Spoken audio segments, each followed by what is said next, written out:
que quando eu começo a montar uma entrevista, eu fico imaginando a maneira que eu vou perguntar em inglês. E nós temos essa oportunidade de Ah, entrevistar ok. você de Portugal, poder falar em português. A gente estava criando umas É, hoje, situações aqui que hoje é a para minha nós única entrevista para o Brasil, o resto vai ser tudo em inglês. É um pouco diferente o português, não é? O brasileiro já é quase uma língua, quase não, é uma língua própria. sim, O português brasileiro, mas é bom que a gente consiga falar sem ser em gringa, não é? sim. Agora deixa eu te confessar uma coisa, um pecado que eu tenho na minha vida como essa minha vida de jornalista, né? Nunca assisti um show do Muspel. Eu preciso resolver isso em breve. Sim, nós estamos a tentar ir para a América Latina e inclusivamente o Brasil agora Uhum, antes do álbum novo, uhum, fazer alguns shows lá. Nós já tivemos no Brasil várias vezes e várias sim, cidades, mas não, pronto, é um país que não visitamos assim com tanta frequência como sim. deveríamos, não é? Até como banda Uhum. portuguesa, nós agora não vamos, não temos estado no Brasil, acho que desde 2018. Acho que foi a última. Ou não, foi depois, foi já depois da pandemia. 2023 vocês vieram, né? 2023, pois é, Uhum, pois foi. Nós viemos, fomos para São Paulo, Brasília, ah, mais outros BH, uhum. fizemos quatro, cinco datas, pois foi. Pois Ah, é. Mas já perfeito. parece que foi há muito tempo. Sim, vamos É, começar, sim. acho que isso é reflexo da pandemia. Ah, ah, Então, vamos começar. Vou começar agora a gravação, tá? ok. Ah, Fernando, como eu gosto de iniciar a entrevista, bem-vindo você de volta ao Brasil e muito bem-vindo pela primeira vez no site A Ilha do Metal. É um prazer ter você aqui com a gente, tá bom? O prazer é meu, obrigado pela Então, oportunidade. e nós vamos tentar fazer, como você vai fazer várias entrevistas, e o nosso diferencial para você vai ser a única em português, como você mencionaste. Exato, hoje, por hoje, sim. Então, eu vou tentar ser não repetitivo e fazer uma diferente, tá? Completamente diferente. Tal. Espero que você goste, tá? Até pelas entrevistas que você vai fazer, para não ser uma coisa muito chata. Tá bom, tá bom. Sobre o lançamento de um álbum ao vivo, tá? Hoje em dia, falando em termos de mercado musical, é, é bem diferente. É bem diferente você ter isso, porque temos os streams de alguns festivais que acaba sendo um bootleg de álbum ao vivo. Então, a minha pergunta não é em relação à vontade de ter um álbum ao vivo ou ter uma coisa assim, já que comercialmente isso não é usual.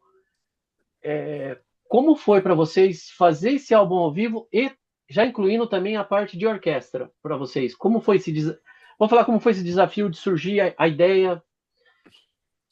Eu, para ser honesto, eu entendo perfeitamente a pergunta, mas penso também que as bandas não podem levar só o que funciona estritamente do ponto de vista comercial como foco das suas carreiras, porque senão, por exemplo, nós não teríamos feito o álbum 1755, foi um grande sucesso no Brasil, foi um sucesso aqui em Portugal. O nosso selo discográfico, a Napalm Records, isso é o álbum em português, se calhar vai ser complicado. Portanto, eu tento sempre pensar a estratégia, a carreira dos Municipal um pouco com outros fatores também. O fator para o disco ao vivo Opus Diabólico com a orquestra foi uma conjunção de fatores. Eu acho que o primeiro, para ser honesto, é que nós, depois da pandemia, precisámos um pouco de encontrar outra vez o nosso caminho. Penso que aconteceu a diversas bandas. Foi um grande corte não só financeiro, as pessoas focaram muito no aspecto financeiro, mas também foi um corte no estilo de vida e na própria criatividade e produtividade da banda. Portanto, nós, quando gravámos o Hermitage, durante a pandemia, o álbum que vai ficar marcado pela falta de turnê, etc. Nós, claro que queríamos fazer música nova, mas encontramos aqui perante um dilema que era o Municipal já é uma banda com algum legado, nós já temos 33 anos de existência, temos discos muito celebrados, como é o caso do Wolf Art, o Irreligious, da nosso de início de carreira, e nós poderíamos nos tornar uma banda de legado, ou seja, só fazer essa espécie de concertos, como aliás já fizemos alguns aqui, aqui na Europa. Portanto, todos estes lançamentos que existiram e que agora culminam no Opus Diabolicum ao vivo em Lisboa, foram, na minha opinião, também uma espécie de estratégia para ganhar tempo para a musa chegar e nós compormos finalmente o nosso novo álbum, que está escrito agora e que vai ser gravado em dezembro e que vai ser editado em 2026. Agora, estar numa banda, o mais importante, e quando pedem conselhos para as bandas novas, normalmente acontece, para mim são duas coisas: é agarrar as oportunidades e gerir as expectativas. Penso que um músico consiga fazer isso, consegue ter uma carreira longa. E o disco ao vivo com a orquestra foi uma oportunidade. Eu recebi uma chamada de um promotor aqui de Lisboa, de Portugal, a dizer se nós queríamos tocar na arena em Portugal, onde toca Iron Maiden, Dream Theater, Slipknot, etc. E eu imediatamente pensei, nós não vamos conseguir vender esse número de bilhetes tão grande como essas bandas conceituadas, mas também não queria dizer que não, porque senti que era uma oportunidade. A arena foi transformada para 5 mil pessoas, e, entretanto, acabou o concerto, o show, tocarmos ao vivo para 8 mil pessoas. Foi o nosso maior concerto de sempre, enquanto cabeças de cartaz. E precisávamos de algo especial. E esse algo especial foi exatamente a primeira vez que o Municipal tocou como orquestra. O processo, com certeza você me vai perguntar, foi ótimo, o resultado também. Eu entendo a pergunta de ser um álbum ao vivo, mas é um álbum que vai se tornar importante também, porque é um documento, é um registro Uhum. de algo que nós fizemos pela primeira vez, e também eu trabalhei muito nele, que há umas noites nós fizemos uma antestreia num cinema com os fãs, e aí próprio consegui contactar já com tudo final com os fãs pareciam que estavam no show, cantavam, batiam palmas, gritavam, etc. Não foi um ambiente assim muito de uma antestreia, tipo num cinema ou num festival de filme, e portanto foi a resposta que eu tive, foi que valeu a Uhum. pena, porque um álbum ao vivo também é um álbum mais partilhado com o fã. O fã esteve lá, Sim. o fã participa, está no filme, está no DVD. Portanto, também há um lugar para os álbuns ao vivo, se bem que um álbum de originais, um álbum novo, seja uma coisa que mexe muito mais com as pessoas, sim. E com as E bandas também. eu tenho uma pergunta sempre quando não tanto quando faz um álbum ao vivo, mas quando faz um álbum de orquestra, porque tem músicas que ficam extremamente criativas e eu vi isso muitas músicas de vocês nesse ponto que a parte orquestral entra na melodia da música, sabe? Sim. E não apenas escutei muitas essas críticas nos álbuns do Metallica, que a orquestra simplesmente acompanha, correto? Que não dá nada criativo. Então, a minha pergunta para você, Fernando, é que seria o seguinte: como escolher as músicas e como fazer a orquestra fazer parte do Municipal? Você entendeu? Que seja um novo elemento na sua criação, na sua música. É uma pergunta interessante porque eu ouvi imensos discos de metal sinfónico, especialmente ao vivo, e para além do Septic Flesh, da banda grega, eh, achei os discos aborrecidos, achei os discos uma oportunidade perdida de juntar o poder, o power do heavy metal com certa magnitude, aquela coisa grande que as orquestras dão e podem dar. Portanto, nós tentámos nos logo afastar desse caminho na escolha do repertório. O disco 1755 era fundamental para nos juntar em palco como orquestra, porque esse disco já tem na sua composição uma faceta orquestral muito grande. Há alguns instrumentos orgânicos nesse disco, mas a maior parte dos instrumentos e dos arranjos são virtuais, e como tal, Uhum. nós queríamos passá-lo para músicos de verdade, não era? Para músicos clássicos. E outra questão que nós tínhamos, muito importante, era que a orquestra se integrasse nos Municipal e não ao contrário, como você diz.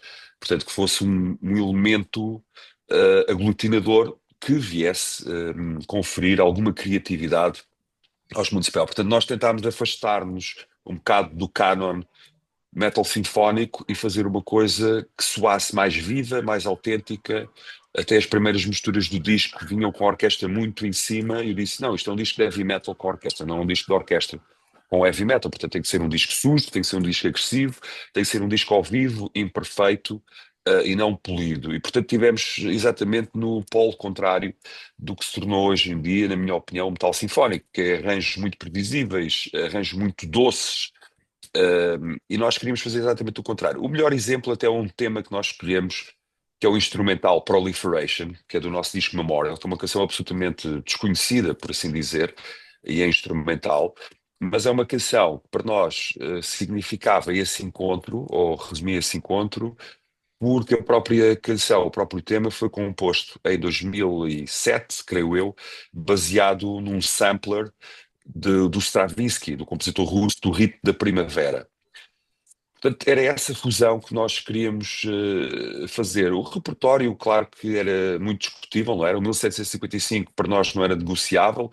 O repertório não tinha só a ver com as nossas escolhas ou com as escolhas dos fãs, mas também com as escolhas do maestro, com as escolhas do arranjador, do Filipe Melo, que foi quem fez os arranjos orquestrais. E tivemos ali numa certa negociação, que até foi bastante pacífica, bastante fácil, entre fazer um espetáculo que tivesse a ver com música clássica, sim, não tanto só no aspecto musical, mas no aspecto de que nós vamos à ópera ou vamos ver um recital de música clássica e aquilo conta uma história. Há uma narrativa, há uma vibração e há uma dinâmica. E, portanto, nós escolhemos exatamente todas as músicas para fazer uma espécie de libreto do que era municipal e do que era da orquestra, começar com uma 755, depois passar para músicas mais agressivas, músicas mais atmosféricas e acabar com aquelas músicas que são os temas mais emblemáticos também do Municipal, Vampíria, Alma Mater, o Full Moon Madness, e eu penso que a coisa ficou bastante equilibrada e que é um disco diferente de metal tocado com a orquestra, e é isso que nós procurávamos. Perfeito. E eu fico feliz de ter entendido o disco perfeitamente, que eu entendi exatamente da Eu maneira também, eu também. que você falou. Agora nós vamos começar as perguntas que eu espero que sejam um pouco diferentes para vocês, tá? A primeira dela Ok. é uma pergunta que devia ser uma parte jurídica. Desde que eu assisti a. Eu não sei se você assistiu a turnê do Iron Maiden e do Legacy of the Beast, que o Bruce aparece com uma espécie de uma lanterna, assim como vocês fazem no show. A pergunta é: vocês acionaram o jurídico para cobrar o Iron Maiden pela ideia de vocês? Não, claro que não. Nós temos uma grande dívida para bandas como Iron Maiden. Eu não estive no último concerto porque estava em Portugal, porque estava também eu a tocar. Mas há certas coincidências, que não quer dizer propriamente que sejam plágios, etc. Portanto, esta coisa da lanterna eu já usei primeiro no álbum Darkness and Hope, há muitos anos, em 2001, creio eu. Eu entrava com essa lanterna, que é uma antiguidade aqui do Alentejo, aqui uma região do sul de Portugal, em que nós modificámos para entrar. Depois também no álbum 1755 e também penso que a lanterna até foi para o Brasil porque eu tornava a usá-la quando nós tocávamos ao vivo a nossa versão dos Paralamas da lanterna Uhum. dos Afogados. Eu também me recordo que no tempo do 1755 nós termos todas aquelas máscaras do que aqui na Europa a gente chama de Doutor da Peste, da Peste Negra, e haver imensas bandas depois, até festivais que pegaram nessa imagem. Mas no contrário também já aconteceu. Eu lembro-me de, num show de Municipal, que nós também gravámos um álbum ao vivo, já há alguns anos, que era o Lisboa Under the Spell. Eu tinha uma música do Irreligious em que entrava com um fato feito de vidro, praticamente, que refletor, e tinha lasers na mão. E houve um fã, de uma forma até bastante agressiva, que nos disse online: vocês estão a roubar esta ideia de uma banda que são os Sun, que é uma banda drone, doom, uma banda muito, muito particular, e eu nunca tinha visto esse efeito e nunca tinha visto essa banda ao vivo. Portanto, há aqui coincidências que se tocam, mas claro que há bandas muito influentes, e penso que a teatralidade do heavy metal é uma coisa que eu gosto, e portanto nós encontramos em muitas bandas, das bandas de black metal, ao próprio Ghost, ao próprio Iron Sim. Maiden, mas por isso não vamos acionar nada, porque nós também já muitas vezes É, copiámos ideias dos Iron Maiden, principalmente musicais. é claro, eu tô falando como uma piada, né? Claro, Porque claro. agora é tua vez, Thiago. Bom, vocês têm uma relação bem legal assim entre o Brasil e Portugal, principalmente com as bandas aqui do Brasil, né? Atualmente vocês estão trabalhando com o The Mist, com The Troops of Doom e o Luxúria de Lilith, são bandas até inclusive de outros estilos dentro do heavy metal, né? Eu queria saber quando que surgiu esse interesse em trabalhar com as bandas brasileiras e se você ainda está disponível aí para novas bandas aí para até para divulgar. Sim, eu primeiro começo com a minha ligação musical ao Brasil e à cena extrema. A heavy metal do Brasil é muito antiga. Começou no tempo da Cogumelo Records, da Warfare Noise, os primeiros álbuns de Sepultura, Sarcófago, Chacal, Mutilator, Genocídio. Eu sou um grande apreciador e penso sempre que as pessoas a nível mundial conhecem muito mal a dimensão e a importância que o Brasil teve no heavy metal mundial. Não só, claro, obviamente com Sepultura e Crisium e Angra, que foram as bandas que conseguiram a internacionalização, mas sempre com estas bandas que você citou e que eu citei, e que são objeto de culto aqui. Eu tenho o LP em vinil do Henry, Sarcófago, Schizophrenia, de Sepultura, o Bastard Devastation, e já há muito colecionador aqui na Europa que quer dar $1000 e coisas do género, portanto é uma cena muito conceituada. E eu tentei criar uma editora, Alma Mater Records. Eu criei a editora para já, primeiro para tomar conta do fundo de catálogo Municipal, que andava muito disperso.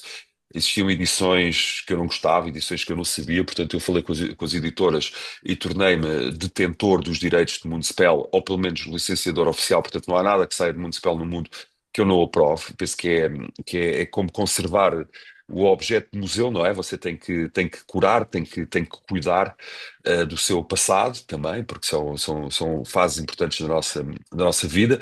Entretanto, fiz alguns licenciamentos também de coisas que eu gostava, Tiamat, por exemplo, Desire aqui de Portugal, Borknagar, por aí fora. Uh, e, entretanto, a editora nasceu em 2006. Editora, nós aqui dizemos editora e discográfica, não é? Nasceu em 2016,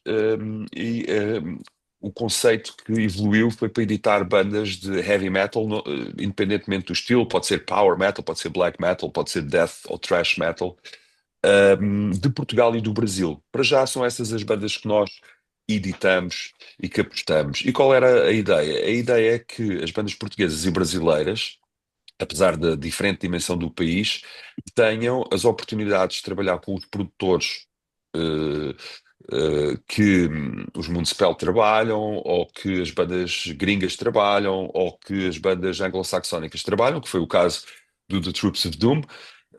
O último álbum foi misturado no Mori Sound Studio, que é um estúdio lendário para o death metal. O caso do The Mist, que trabalhou também com o Two Madsen nas misturas, e também ter promoção, fazer um trabalho de editora, de discográfica, não só as bandas mandarem-nos tudo gratuitamente e nós só pagarmos pela manufatura do CD, e do vinil. É complicado, é difícil. Eu sei que há uma grande relação entre Portugal e o Brasil, mas essa relação, na minha opinião, peca por escassa. Nós não temos um acordo comercial entre os dois países. Por exemplo, eu quando quero enviar cópias de cortesia ao The Mist ou ao Troops of Doom, tenho que esperar que eles venham para a Europa ou tenho que pagar taxas de fazenda, de alfândega, e isso não faz sentido absolutamente nenhum. Uhum. Portanto, é uma editora que tenta colmatar um pouco essa falta de dinâmica entre Portugal e o Brasil. Felizmente, Troops of Doom já está vindo para a Europa, eles anunciaram agora outra turnê, o que ajuda muito a editora, ajuda muito as vendas, e nós somos uma espécie de também tentamos apadrinhar um pouco essas turnés, e é tudo. Eu falo com o Vladimir Korg, eu falo com o Jair Guedes, eu falo com o Allison. Portanto, não é uma editora que tem departamentos para tratar, é uma editora muito, muito pessoal, e tentamos fazer o nosso trabalho porque achamos que como tal brasileiro merece e como tal português também merece. É muito investimento também, porque tem que fazer publicidade, tem que fazer edições boas, tem que pagar produtores bons e tudo na música custa muito dinheiro hoje em dia, as pessoas ganham pouco e o mercado está em crise. E nós, os portugueses e brasileiros, sabemos muito bem o que é estar em crise desde que eu nasci, que estamos em crise, não é? Há 50 anos. Portanto, nós tentamos fazer essa diferença. E quando eu ouvi Troops of Doom, o Jairo era um dos meus heróis de adolescência. Não era o outro Sepultura, não era o Andrés, não era o Max, era o Jairo. E o Vladimir é um dos meus vocalistas preferidos e uma influência para mim enquanto letrista e vocalista também, vocal dos Municipal, e para mim é uma honra imensa poder trabalhar com eles, poder contactar com eles, poder conhecê-los também e fazer alguma coisa para ajudar as bandas deles também a terem sucesso não só no Brasil, mas um pouco por todo o mundo, o que está a começar a acontecer com o Troops of Doom. Já está indo a festivais, já está indo em turnê, o que é um ótimo sinal. Mais bandas brasileiras espero que venham também para aqui para a Europa e para todo o mundo. E isso que você está perguntando se encaixa bem na minha próxima pergunta, que eu vou até resumi-la um pouco. É, talvez seja até ignorância da minha parte, acredito que até para o Thiago também, de conhecer muito pouco a cena portuguesa. Eu posso citar, claro, Muspel, todo mundo vai citar aqui no Brasil, mas eu posso citar duas ou três bandas de Portugal. E se você falar para dois países irmãos, vamos falar assim, dois países que falam a mesma língua, soa um pouco vergonhoso essa falta de intercâmbio. E também não estou falando de grandes bandas, até como um spell, porque é mais fácil para vocês vir para cá, Ah, ou agora o Troops of Doom ir para lá.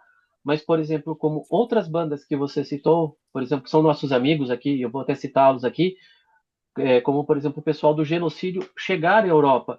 Então, assim, que eu falo, esse intercâmbio das bandas Brasil-Portugal é muito fraco, na verdade, né? Não tem outra palavra. É um intercâmbio pobre. O que você acha que podia melhorar esse intercâmbio? eu acho que, como tudo o que não corre bem, tem que se ter atitude e tem que se fazer com que corra bem, não é? Por isso, a Alma Mater é um estímulo, algo positivo nesse, nesse sentido. Nós aqui em Portugal, não só a nível de heavy metal, mas a nível de cultura geral do Brasil, sempre recebemos muito bem, as coisas brasileiras. Os artistas brasileiros vêm para cá, tem novela, tem escritor, tem artista plástico, tem tudo, e há um grande interesse. Ainda outro dia vi o Homem com H, o biopic do Ney Matogrosso. Portanto, há aqui um fascínio também de Portugal pelo Brasil. O contrário é raro. É raro porque é um país muito grande, porque Portugal se calhar não se consegue modernizar ao olhar do brasileiro, ainda é Santa Terrinha, ainda é a mulher com o bigode, ainda é o padeiro, ainda é chocante a ver heavy metal de Portugal. Portanto, depende um pouco de mudar a perspectiva, que é o que eu fiz com a Alma Mater. Toda a gente diz, mas se calhar ganhavas mais em assinar uma banda anglo-saxónica ou alemã, porque estão no centro da Europa e fazem turnê, etc. E disse, pois, mas esse não é o meu conceito. Eu acho que a gente deve de atuar em problemas e zonas que necessitem do nosso investimento, da nossa atenção. Portanto, nós temos imensas bandas aqui no catálogo Alma Mater, os Inhuman, Occultist, Iron Sword, bandas portuguesas. Há uma cena imensa desde os anos 80 que há cena em Portugal e hoje em dia, principalmente com a internet, já não há desculpa. Podem ir ao website, por exemplo, começar por aí, da Alma Mater Records e ver, e as coisas estão todas nas plataformas digitais e tudo. Portanto, é uma questão, penso eu, podemos lamentar isso, e realmente lamentamos, mas temos que ativar um pouco a nossa colaboração. E este projeto da Alma Mater, eu acho, modéstia à parte, é um exemplo positivo para seguir. E há bocado o Tiago perguntou, e claro, nós vamos editar mais bandas brasileiras.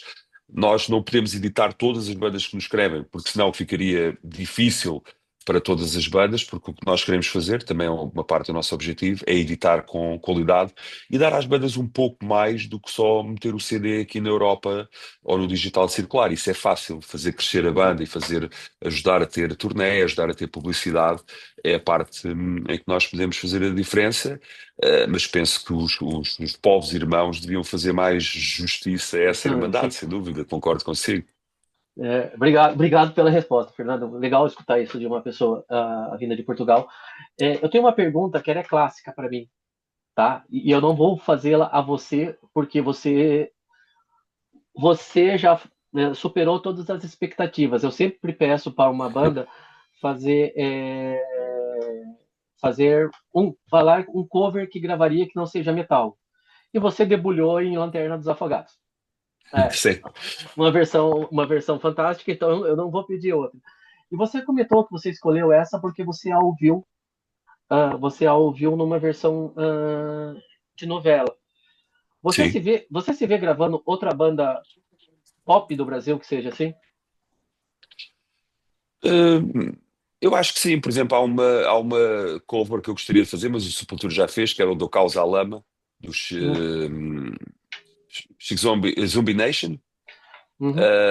Também gosto muito do trabalho. Ofereceram-me várias versões. Quando nós fizemos a versão dos Paralama, houve muitas sugestões do Brasil e inclusivamente ofereceram alguns CDs e deram-me algumas dicas, mas eu ainda não perdi a esperança. Se eu fizesse uma versão metal, você não perguntou, mas eu respondo, seria o Blood of My Enemies, de Manowar. Mas só eu sou fã de Manowar e Moonspell, mais ninguém gosta. E se eu fizesse outra versão da música pop, da música tradicional brasileira, acho que ficaria engraçado. Nós fazemos uma versão dos Mistérios da Meia-Noite, do Hum, Zé Ramalho. que Acho que ficaria sensacional! super interessante Que e tem sensacional! o seu quê de gótico também. Tiago Guimarães, eu vou ter a tua entrevista daqui a 2 minutos, Ah, vivo só para fazer a última pergunta, porque isto sim, é claro. assim, Não, claro, acabamos um falando demais. corre-corre. Eu tinha uma, Não há problema, não há eu vou problema, falar ainda assim estamos na hora. rapidinho. Seria agora para você fazer escolhas, tá bom? Eu vou te Ok, dar duas opções, você escolhe uma. A primeira é sobre está dois bem. estilos novos que apareceram no metal e são clássicos já hoje em dia. Qual você prefere, o folk metal ou o power metal? Qual é que é o segundo? Power metal. Power Metal, sim. Prefiro o Power Metal. Para o brasileiro conhecer Portugal melhor, qual a melhor cidade, Lisboa ou Porto? Hoje em dia, diria Porto. Hum. Agora, duas bandas, que uma banda de Portugal que eu conheço, que a gente já conversou, Chutos e Pontapés ou Mago de Oz? Chutes e pontapés. É uma instituição aqui em Portugal. É. Perfeito. É, agora, um clássico que você falou que você vai ter que escolher, eu imagino a sua resposta, Sepultura ou Sarcófago?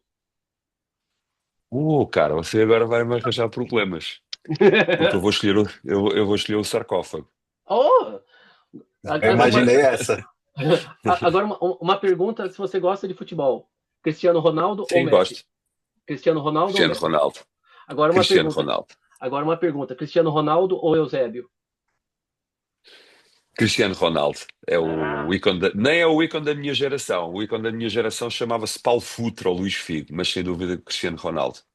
agora a última, tá? Para a gente criar uma guerra aqui no Brasil. Onde você prefere fazer show? Outra, São Paulo ou Rio de Janeiro? São Paulo. Ah, chupa carocada! Agora, Nós Fernando, já fizemos 2 ou 3 shows no Rio. muito Tem que nos obrigado. contratar mais. Muito obrigado pela entrevista, Fernando. Agora, Nada, aquele obrigado. tempo que a gente pede para você fazer aquela mensagem para mandar para todos os fãs. A todos os fãs brasileiros, Rio de Janeiro, BH, São Paulo, Brasília. Queria mandar aqui um abraço desde Portugal, agradecer à Ilha do Metal por esta oportunidade e espero que nos vejamos em 2026, Under the Spell. Muito obrigado. Aquela print screen. 1, 2, 3, para a gente fazer o comentário. 1, 2, 3. Valeu. Muito obrigado, Fernando. Tenha uma boa entrevista. Obrigado Obrigado, Obrigado, mesmo. Tiago. Tchau, Fernando. Obrigado, tchau. Marcos. Tá. Até Tchau, uma tchau. próxima.